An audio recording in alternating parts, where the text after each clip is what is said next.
Hari ini one man show ya. Bismillahirrahmanirrahim. Assalamualaikum warahmatullahi wabarakatuh. Alhamdulillahil azizil jabbar. Wassalatu wassalamu ala sayyidinal mukhtar. Wa ala alihi wa ashabihil akhyar. Amma ba'd. A'udzu billahi minasyaitonir rajim. Bismillahirrahmanirrahim. Innama umirtu an a'budu rabba hadhil ballatil ladzi harramaha wa lahu kullu syai'in. Wa umirtu an akuna minal muslimin wa an atluwal Qur'an. Faman ihtada fa innama yahtadi li nafsihi wa man dhalla faqul innama ana minal mundzirin. Alhamdulillah, kenikmatan yang Allah berikan sungguh sangat banyak dan semoga kita menyadarinya sehingga kita bersyukur atas segala nikmat tersebut. Salawat beserta salam semoga terlimpah pada Nabi kita Nabi Muhammad sallallahu alaihi wasallam. Jamaah sholat isya dan sholat tarawih Masjid As-Sofia rahimakumullah. Kalau berbicara tentang nikmat, dari mulai nikmat asasi kita, Allah memberikan keimanan kepada kita, Allah memberikan keislaman kepada kita sampai hari ini, dan semoga Allah jaga sampai kita meninggal kelak. Nikmat sehat yang kita rasakan setiap hari ini sungguh luar biasa. Sebagai sebuah ibroh, 1 minggu ke belakang istri saya didiagnosa kekurangan kalium. Kalau tidak salah saya memahami, kalium itu salah satu zat untuk bisa menggerakkan otot dan saraf. Sampai kaku, lemes. Jam 12 malam saya bawa ke IGD dan ternyata tadi diagnosa memang kekurangan kalium. Dan kata dokter sarafnya, ini Bu tidak bahaya. Dan kaku yang tadi itu bukan stroke, tapi memang tadi kekurangan kalium. Tapi saya sebagai suaminya kaget. Istri saya seperti apa dia sampai kaku begitu. Padahal usia gak tua-tua amat. Yang saya rasakan pada saat itu adalah betapa nikmat sehat itu adalah luar biasa. Kalau di sini banyak yang senang olahraga barangkali, saya juga merasakan. Bertambah usia, saya senang olahraga tapi berkurang kemampuan fisik kita. Dulu saat main bulu tangkis masih bisa jumping smash. Kalau sekarang boro-boro jumping smash-nya aja mikir 2 kali. Susah. Fisik kita berkurang. Nikmat Allah itu sangat banyak, nikmat sehat dan yang lainnya. Di surat Ibrahim ayat 34 Allah sampai membuat pernyataan yang jelas. Wa atakum min kulli ma sa'altumu wa in ta'uddu ni'matallahi la tuhsuha innal insana ladzalumun kafar. Jadi kalau kita mau menghitung nikmat Allah itu tidak akan terhitung. Cuman kita kata Allah di ayat itu innal insana sesungguhnya manusia ladzalumun adalah orang-orang yang sangat zalim. Kafar orang yang kufur terhadap nikmat-nikmat Allah. Jamaah rahimakumullah, pertanyaan terbesarnya ketika kita sadar bahwa banyak nikmat Allah yang kita rasakan, apa yang seharusnya kita lakukan atas nikmat yang Allah berikan ini?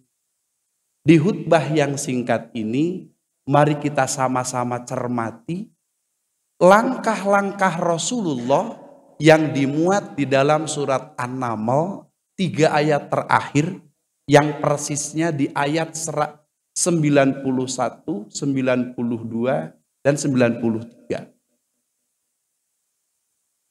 Innama umirtu an a'buda rabba hadhil baldatil ladzi harramaha wa lahu kullu syai'in wa umirtu an akuna minal muslimin. Sesungguhnya aku, kata Rasulullah, hanya diperintahkan untuk beribadah kepada Tuhan yang mengatur, menganugerahkan daerah dan kota ini. Yang dimaksud baldah di ayat tersebut adalah Haramu Makkah atau Makkatul Mukarramah. Dan di dalam tafsir Ibnu Katsir disebutkan, ketika turun ayat ini, qala Rasulullah sallallahu alaihi wasallam, inna hadzal balada harramahullahu yauma khalaqas samawati wal ard fahuwa haramun bihurmatillahi ila yaumil qiyamah. Bahwa kota ini, Makkah yang dimaksud, adalah kota yang Allah jadikan tanah haram, tanah yang dihormati mulai diciptakan langit dan bumi. Dia itu tak menjadi tanah haram karena memang sudah dibuat itu oleh Allah. Bihurmatillahi ta'ala. La yu'dadu syaukuhu. Jangan sampai durinya itu dipotong. Wala yunaffaru saiduhu. Tidak boleh hewan buruannya ditangkap, diburu. Wala yaltaqitu luqatatuhu. Dan tidak boleh barang temuannya diambil. Illa liman arrafaha, kecuali untuk diumumkan. Wala yukhtalahu laha. Rumputnya jangan sampai dicabut. Ini nikmat yang sangat besar. Karena ini terjadi pada saat Futuh Mekah, pembebasan kota Mekah. Dan sebagaimana kita tahu dalam sejarah, pembebasan kota Mekah itu merupakan klimaks perjuangan Rasulullah Shallallahu Alaihi Wasallam selama 13 tahun di Mekah, 8 tahun di Madinah, karena terjadi tahun ke-8 Hijriah. Ini menjadi titik balik bagaimana dakwah Islam, agama Islam menyebar ke seantero negeri. Nikmat yang luar biasa. Nah, ketika Rasulullah Shallallahu Alaihi Wasallam menyebutkan di ayat ini, innama umirtu an a'buda rabba hadhil baldatil ladzi harramaha, dikaitkan dengan nikmat pembebasan kota Mekah itu. Dan yang dilakukan oleh Rasulullah Shallallahu Alaihi Wasallam di saat itu adalah yang pertama, an-a'buda, untuk semata-mata menyembah, beribadah kepada Allah. Maka langkah pertama saat kita mendapatkan nikmat, pastikan kita bisa beribadah dengan maksimal kepada Allah. Bisa bertakorub dengan optimal kepada Allah Subhanahu wa ta'ala. Imam Ibnu Taimiyah menegaskan ibadah itu adalah ismun jami'un likulli ma yuhibbuhu wa yardah. Segala sesuatu yang Allah cintai dan Allah ridhoi. Minal aqwal wal af'al.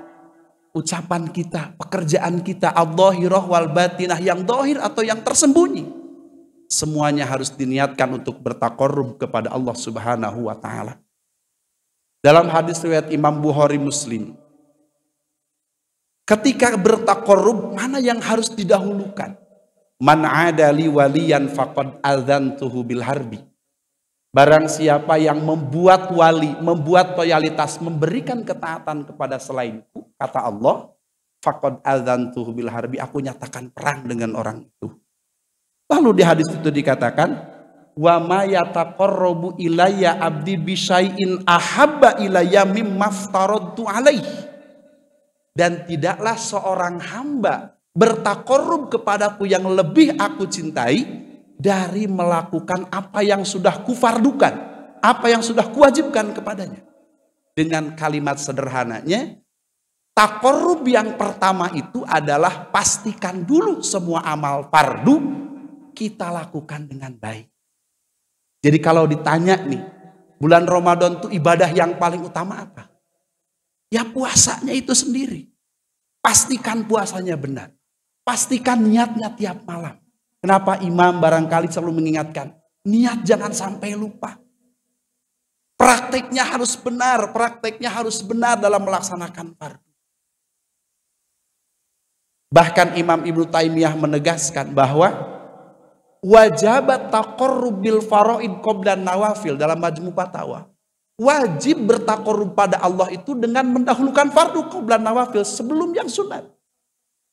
Wa taqarrub bin nawafil innama yakunu taqarruban idza fu'ilat al faraid.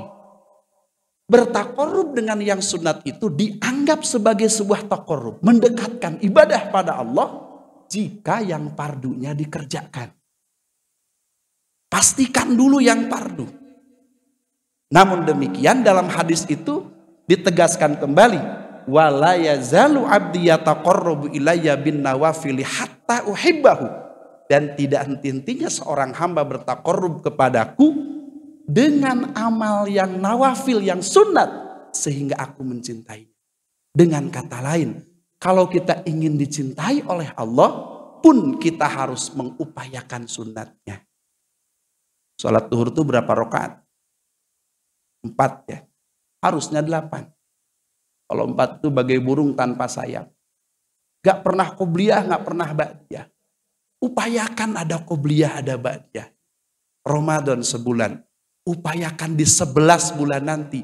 Ada puasa sunat yang kita upayakan. Kita upayakan, memang berat pasti.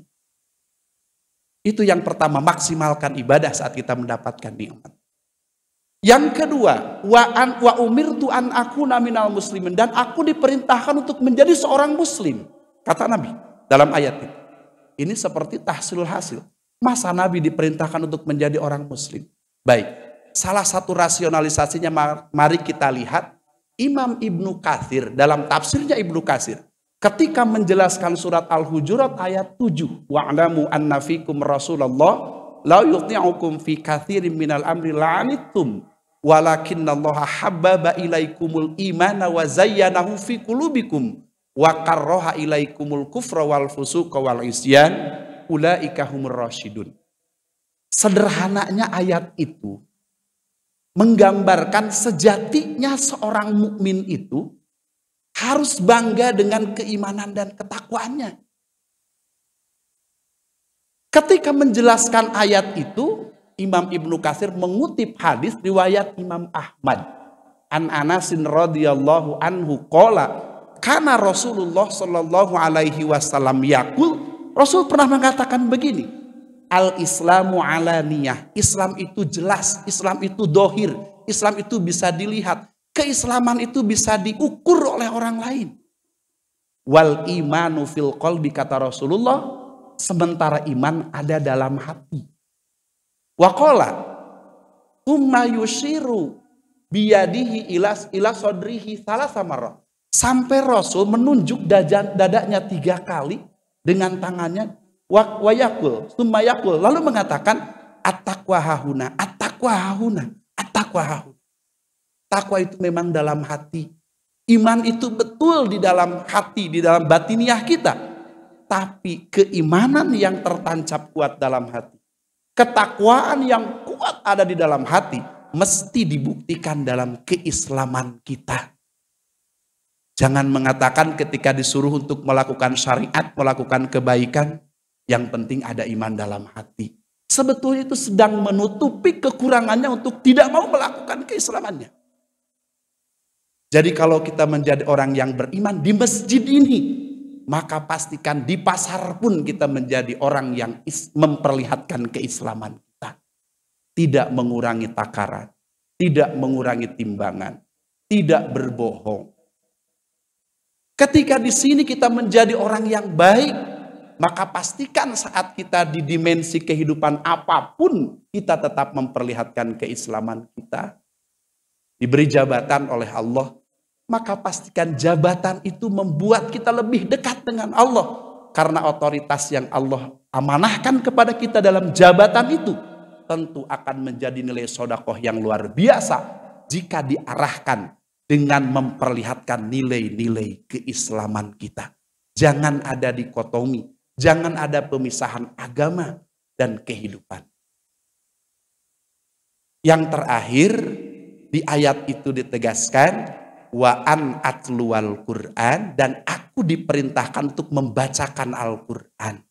Jamaah rahimakumullah, kita bisa membacakan Al-Quran pada orang lain, Tetapi kalau kitanya tidak bisa membacakannya, tidak bisa berinteraksi dengan Al-Quran, naudzubillah tsumma naudzubillah. Sampai Imam At-Tirmidzi mengancam, innalladzi laisa fi jawfi syai'un minal Qur'an kal baitul qarib. Sesungguhnya orang yang dalam hatinya tidak ada sedikit pun Al-Quran, maka dia bagaikan rumah yang roboh, bagaikan rumah yang hancur. Jamaah sekalian, jadikan satu waktu di setiap harinya ada yang wajib interaksi kita dengan Al-Quran. Dan jangan tunggu kita pas sehat baca Al-Qurannya. Hadis Imam Bukhari menegaskan, al-mahiru bil Quran ma'as safaratil kiramil baroroh. Orang yang mahir baca Al-Qurannya akan bersama malaikat mulia nanti di surga. Tapi kata Rasulullah di hadis itu, walladzi yaqra'ul Quran, orang yang membaca Al-Quran dengan menggunakan jumlah fi'liyah kata kerja yang salah satu faidahnya dalam bahasa Arab at-tajaddud wal hudus. Ada upaya, ada keinginan, ada perubahan yang dilakukan. Orang yang berupaya membaca Al-Quran, wayatata terbata-bata, wahuwa alai syakun, bahkan mengucapkan hurufnya pun sulit. Saya sering berseloroh, kalau orang Garut itu seperti saya orangnya dolim. Kalau orang Bogor, orang Jakarta jolim. Mana yang benar? Dua-duanya salah. Dolim salah, jolim salah. Yang benar kan huruf zolim. Melafalkannya aja kadang salah kita itu. Dalam baca Al-Quran maksudnya ya. Tapi kata Rasulullah, lahu ajroni, dia punya 2 pahala. Jamaah rahimakumullah, dan satu hal lagi. Di 3 perintah tadi, an a'buda, an akuna minal muslimin, an atslual Quran, 3-tiganya menggunakan jumlah fi'liyah, fi'il mudhari yang tadi saya sebutkan, tajaddud wal hudus. Artinya, kalau hari ini kita belum bisa melakukan ibadah fardu dengan baik, sunat belum diupayakan, mulai niatkan hari ini. At-tajaddud, mulai memperbaharui niat kita. Kalau hari ini kita bisa belum memperlihatkan keislaman kita, niatkan dan lakukan mulai hari. Kalau hari ini kita belum bisa mewajibkan kita untuk berinteraksi dengan Al-Quran, membaca Al-Quran, wajibkan hari ini. Mulailah dari hari ini. Ramadan ini bagaikan pit stop. Kalau kita ilustrasikan dengan balap Formula One tuh ya. Hanya dalam sepersekian detik barangnya, dalam sekian detik untuk mengganti ban, mengganti atau menambah bahan bakar. Untuk trek yang masih panjang. Kita ini punya trek yang panjang 11 bulan berikutnya. Maka pastikan Ramadan ini kita kita upayakan lebih baik. Sehingga nanti 11 bulan berikutnya bisa kita lakukan dengan lebih baik lagi. Mudah-mudahan ada manfaatnya. Dan Allah berikan kekuatan kepada kita melakukan 3 hal tadi minimal. Agar kita termasuk orang yang bersyukur akan nikmatnya. Amin. Ya Rabbal Alamin. Billahi fisabilil haq. Assalamualaikum warahmatullahi wabarakatuh.